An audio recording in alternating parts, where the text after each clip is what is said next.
Pikiranmu adalah kritikus paling kejam yang pernah ada.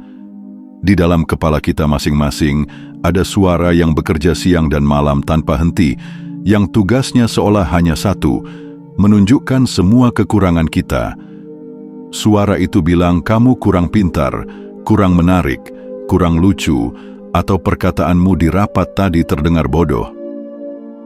Masalahnya, kita terlalu sering mendengarkan suara ini sampai kita lupa bahwa persepsi diri kita seringkali jauh lebih buruk daripada realitas yang dilihat orang lain di sekitar kita. Kita hidup dalam versi film yang diedit oleh kritikus terburuk kita sendiri. Sekarang, lupakan sejenak pujian langsung. Bajumu bagus atau kerja bagus seringkali hanyalah basa-basi sosial yang sopan. Bukti paling akurat tentang bagaimana orang lain memandang kita justru datang dari hal-hal yang tidak mereka sadari sedang mereka lakukan.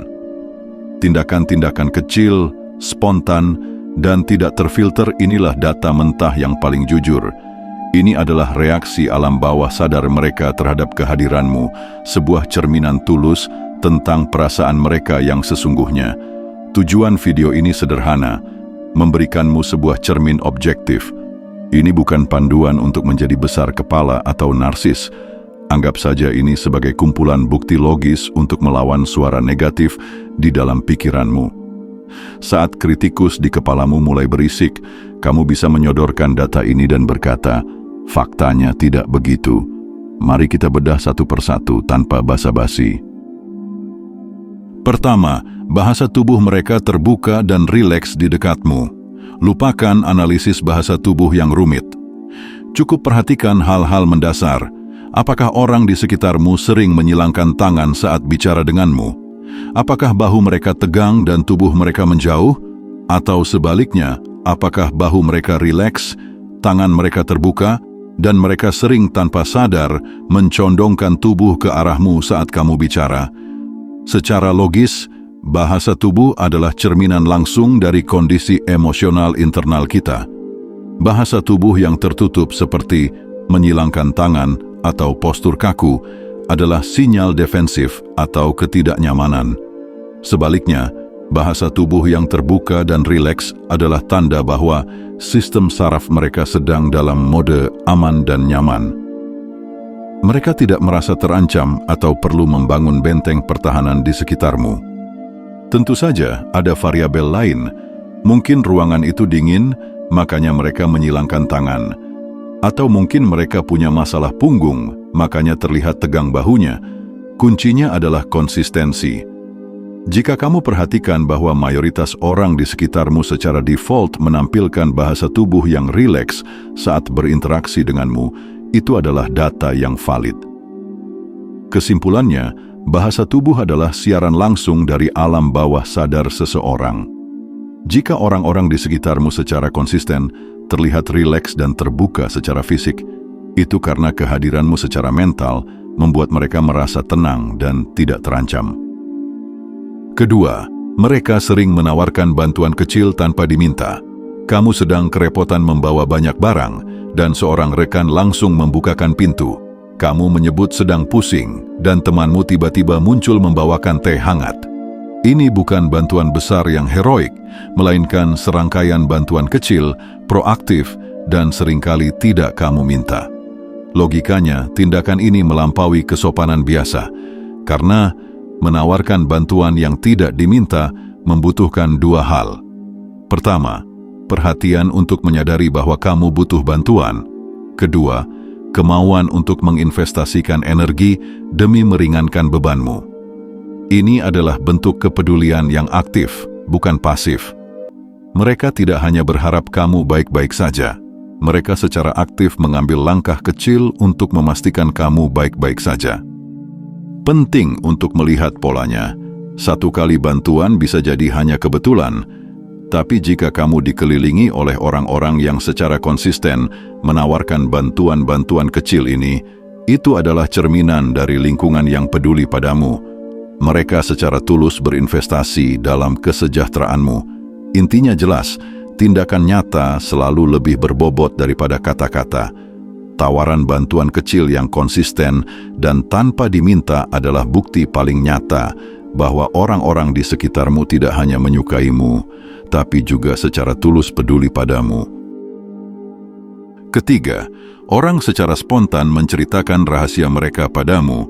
Bayangkan skenario ini, kamu sedang minum kopi dengan seorang rekan kerja yang biasanya hanya bicara soal pekerjaan. Tiba-tiba, entah dari mana, dia mulai bercerita tentang masalah pernikahannya atau kekhawatirannya soal orang tuanya. Dia tidak meminta saran, dia hanya bicara. Kamu menjadi tempatnya menumpahkan isi hati yang paling dalam, padahal kamu merasa tidak melakukan apa-apa untuk memancingnya. Ini adalah tanda kepercayaan. Manusia secara naluriah sangat protektif terhadap kerapuhannya. Kita tidak akan membuka brankas berisi rahasia pribadi kepada sembarang orang. Tindakan ini menunjukkan bahwa alam bawah sadar orang tersebut telah mengategorikan dirimu sebagai zona aman. Kehadiranmu, entah dari caramu mendengarkan atau auramu secara umum, dianggap tidak menghakimi.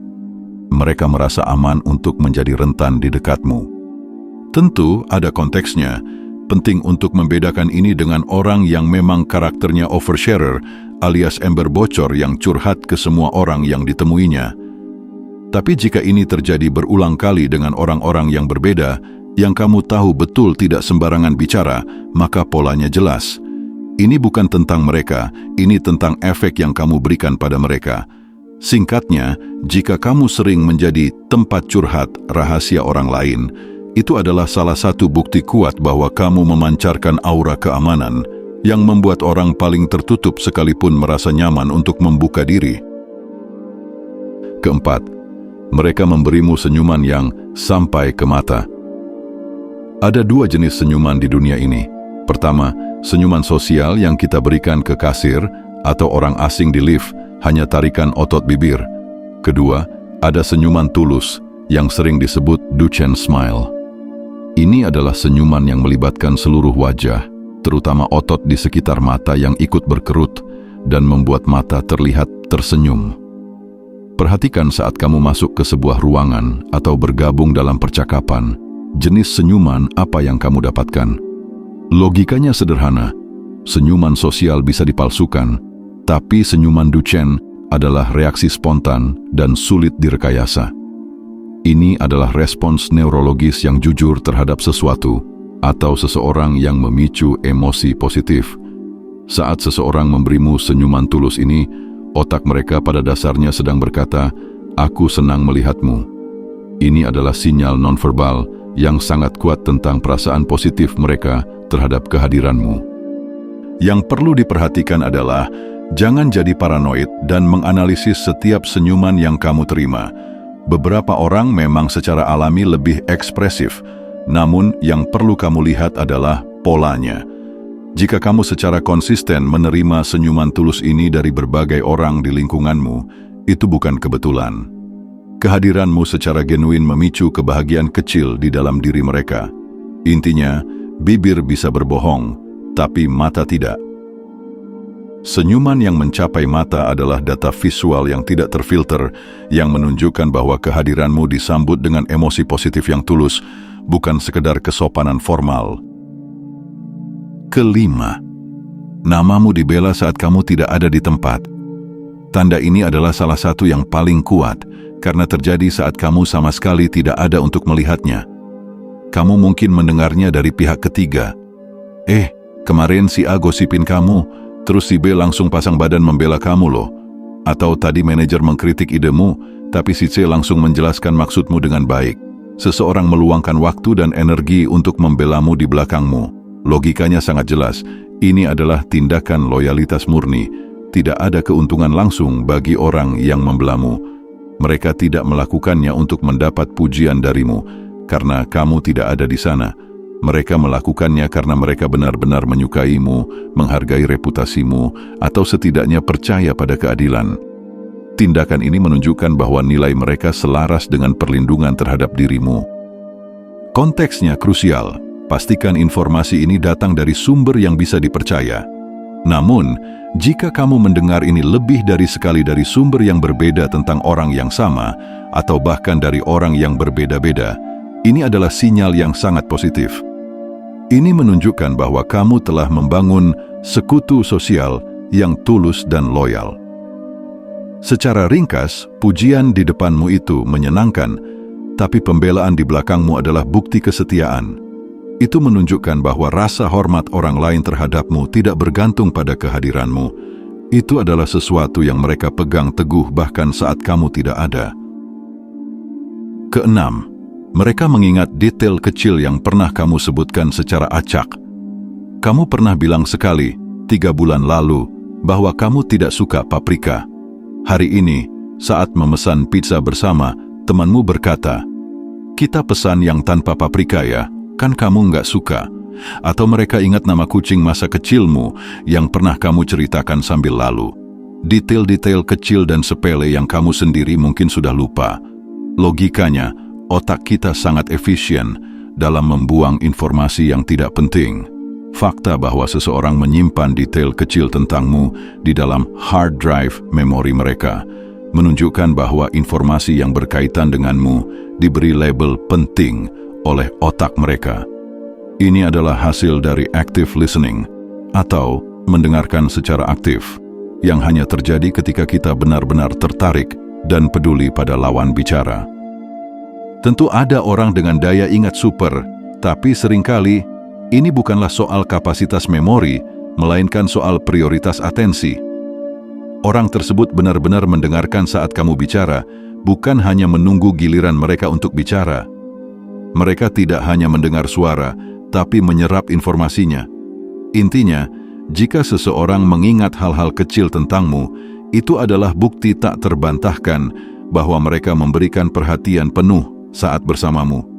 Di dunia yang penuh distraksi ini, perhatian adalah salah satu bentuk penghargaan tertinggi, dan itu hanya terjadi ketika kita memiliki rasa suka.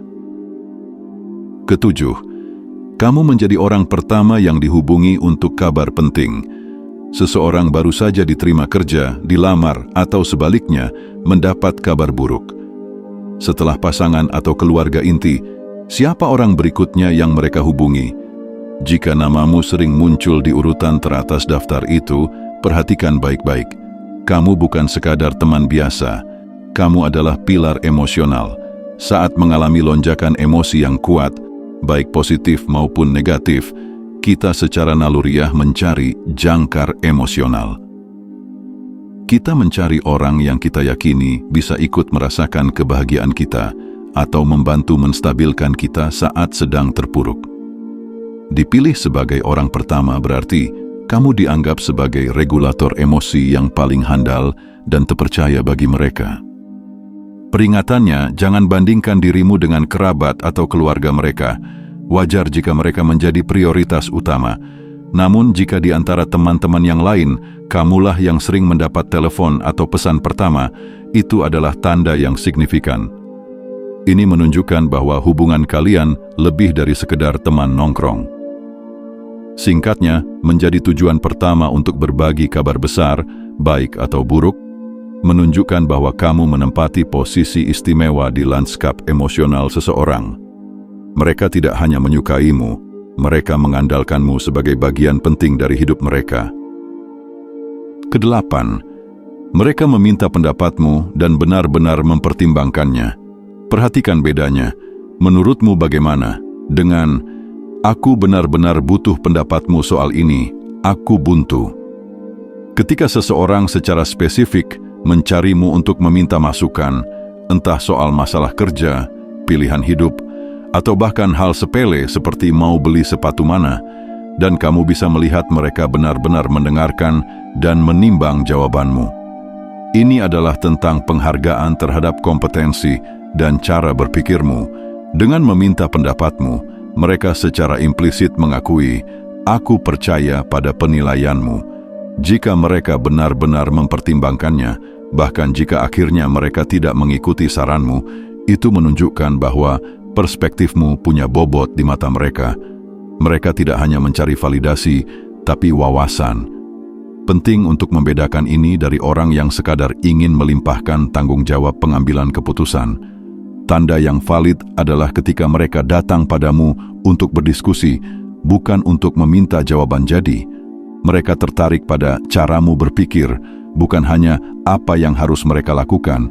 Jadi, jika orang lain secara konsisten menjadikanmu sebagai dewan penasihat pribadi mereka, itu lebih dari sekadar obrolan.